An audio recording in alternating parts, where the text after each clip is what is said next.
इस वीडियो में मैं आपको निवेदन कर रहा हूँ, आपका घर भी स्वर्ग हो जाएगा, डरिए मत, घबराइए मत। एक सुंदर सा श्लोक मैं आपके बीच में लेकर के आया हूँ, जिसके ऊपर मैंने बहुत बार व्याख्यान किया है। तो आपका घर स्वर्ग कैसे होगा, छोटी सी बात है, बस समझ लेना है, अपने आप को बदल लेना है।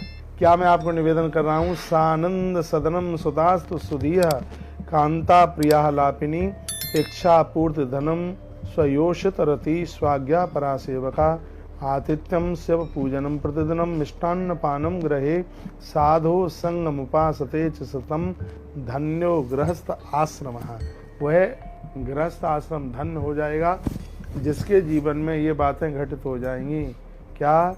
घर आनंद से युक्त हो, घर में कोई किसी से लड़ता नहीं है, घर में आनंद है, सब घर के लोग मिलकर के रहते हैं, उनका घर स्वर्ग हो जाता है। स्वर्ग की तरह नहीं, उनका घर स्वर्ग ही हो जाता है। सुमति के साथ रहते हैं, कलह नहीं करते, झगड़ा नहीं करते। सानंद सदनम, जिनके घर में आनंद ही आनंद, कोई लड़ता नहीं है, कोई झगड़ता नहीं है, मृत्यु लोक में उनका घर उनके लिए स्वर्ग हो जाता है। और पुत्र बुद्धिमान हो, मूर्ख न हो। लिखा है सुतास्तु सुधीह, जिनके बच्चे बढ़िया हैं, बच्चे माता पिता की बात मानते हैं, पंडित जी वह लोग इतने सुखी हैं, मैंने तो बहुत करीबी से देखा है। एक बार के लिए पैसा भले ही कम हो, लेकिन औलाद ठीक ठाक हो, स्वर्ग उनके लिए धरती पर आ जाता है। तो घर में हो आनंद सदनम सुतास्तु सुधीह, बच्चे बुद्धिमान हों।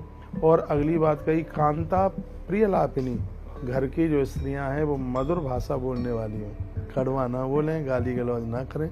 जिसके घर में स्त्रियां मीठी भाषा में बात करती हैं, प्रिय बोलती हैं, उनका घर घर नहीं, उनका घर तो वैकुंठ है, उनका घर स्वर्ग है। क्या अच्छी बात कही। इच्छा पूर्ति धनम, कहते हैं जरूरत पूरी हो जाए, इतना धन हो, किसी से ऋण नहीं लेना पड़े, किसी से कर्जा ना लेना पड़े। और आपके पास किसी का ऋण नहीं है, कर्जा नहीं है, तो आप बहुत बड़े धनवान हैं आज के युग में। तो लिखा इच्छा पूर्ति धनम, अपनी इच्छाओं की पूर्ति के लायक इतना धन हो, ये समझ लीजिए स्वर्ग आपके लिए धरती पर उतर करके आ गया है।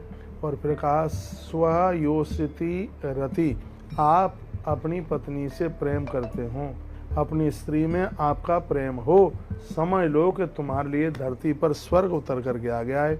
और अगली बात कही गई है स्व आज्ञा परा सेवका, आपके आसपास कर्मचारी रहते हैं, सेवक रहते हैं, आपकी सेवा में जो लोग हैं वो आपकी आज्ञा का पालन करने वाले हों, तो समझ लीजिएगा कि स्वर्ग आपके लिए धरती पर चल करके आ गया है। और मैंने तो बहुत बार कहा है, अपने पास ऐसे ही लोगों को रखिए जो तुम्हारी बात मानते हो, जो तुम्हारी बात को अनसुनी कर देते हैं, बात नहीं मानते हैं।